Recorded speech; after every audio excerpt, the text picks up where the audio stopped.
कहते कि क्यों काल लोक में हमको भेज दिया, अब आए हो समझाने कि चलो चलो चलो अपने धाम चलो। तो क्यों भेज दिया? आपसे बिछड़ कैसे मैं गई? आपने सुबह सुना कि मैं आपसे अलग कैसे हो गए, और फिर जब हमको यहां आप भेज दिए तो फिर आप बुलाने क्यों आ गए? क्या जरूरत पड़ गई आपको? आप पहले क्यों आप हमको छोड़ दिए?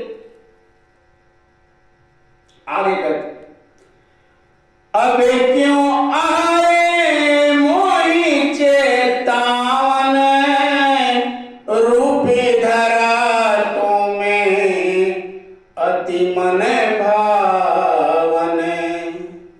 कहे कि इतना सुंदर रूप आपने मनमोहक रूप धारण किया, और पहले पता नहीं इस काल के लोक में क्यों आप भेज दिया, हमको कुछ पता नहीं। ऐसे जीवात्मा जो पहुंच गए सभी हाल जान रही है, लेकिन अनजान बन करके आगे जीवात्मा के लिए जो फंसी है उसके लिए पूछ रही है कि जब एक बार हमको आपने काल के लोक में भेज दिया, अब फिर से क्यों चेताने आ गए, और इतना सुंदर मनमोहक रूप आपने क्यों धारण किया? गुरु महाराज के जो भी प्रेमी देखे हैं, चाहे संसारिक हो सत्संगी हो, आप पूछिएगा, इतना दुनिया में लोग है, लेकिन गुरु महाराज की चेहरा का, मथुरा में ही लाखों लोग जाते थे, लेकिन जब गुरु महाराज आते थे तो उस लाखों में अलग होते थे। सभी तो आदमी हैं, ऐसा नहीं, गुरु महाराज की उम्र के भी बुजुर्ग दाढ़ी वाले भी लोग हैं दुनिया में, लेकिन गुरु महाराज का एक चेहरा गजब था। उनका चेहरा, उनका एक अलग नूरानी रूप। तो इस रूप को भी कहते हैं कि तुमने उस लोक में कैसे हो, क्या हो, लेकिन इस रूप में भी समझाने जो आए हो, एक मनमोहक रूप धारण किए हो। मैं दासी तुम्हें चरण निहारो, भेदे देओ तुम्हें अपने सारे। अब क्यों आए मोहि चेतावन, रूपी धरा तुम्हें अति मन भावन। मैं दासी तुम्हें चरण निहारे, भेदे देओ तुम्हें अपने सारे। मैं दासी तुम्हें चरण निहारो, भेद देओ तुम्हें अपने सारे।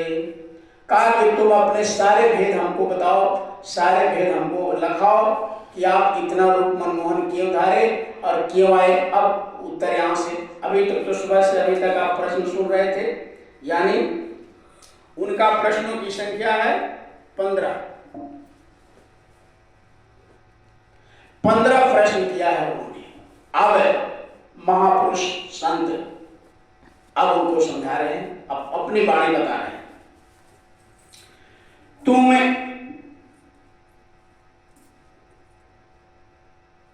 तब हंस शब्द स्वामी बोले, सुनो सूरत तुम्हें मैं कहूं खोले। कि अब हंस करके बहुत मस्ती से, सवेरे भी बताया कि बड़ा प्रसन्न होते हैं संत महापुरुष जब प्रश्न करते हैं जीवात्मा अपने धाम जाने का, और इनका भेद पूछते हैं कि आप कौन है, कहां से आए।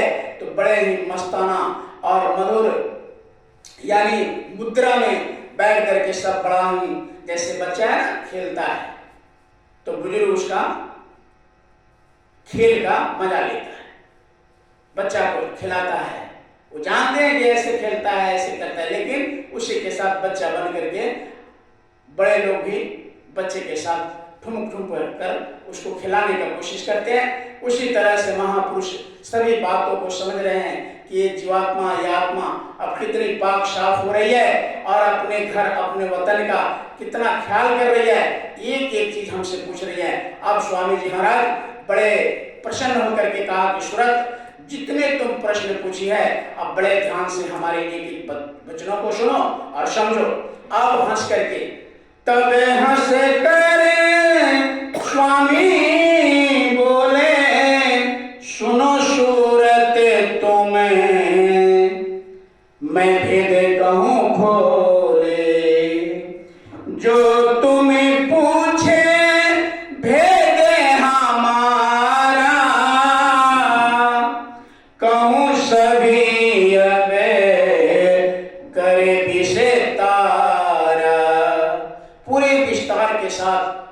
अब एक एक चीज का वर्णन कर रहे हैं। अब ये महापुरुष आत्मा को, सूरत को बता रही है वहां पहुंचकर, कहां, अपने धाम में, कि देखो सूरत मैं किस लोक में रहता हूं, मेरा क्या नाम है, मैं कहां से आया हूं, मेरा क्या कार्य है, और मैं क्यों तुमको चिताने आया, और मैं क्यों तुमको अलग कर दिया। सारे प्रश्नों का बहुत अच्छा से आप बता रहे हैं। मैं अगमा अनामे अमाया रहूं मौज में अधर समाया। कहते कि मैं अपने मौज से रहता हूं, मैं अपने अधर में, मैं अपने धाम में मगन रहता हूं। मुझे कोई समझ नहीं सकता, कोई पता किसी को नहीं है। आगे कहते हैं बड़ा हिसाब,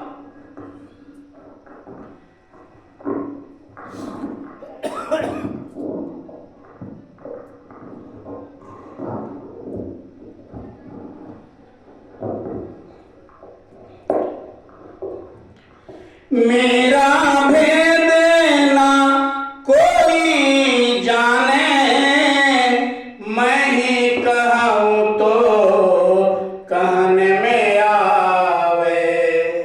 अब महापुरुष बड़े साफ कहते हैं कि देखो सुनो, मेरा भेद कोई नहीं जान सकता।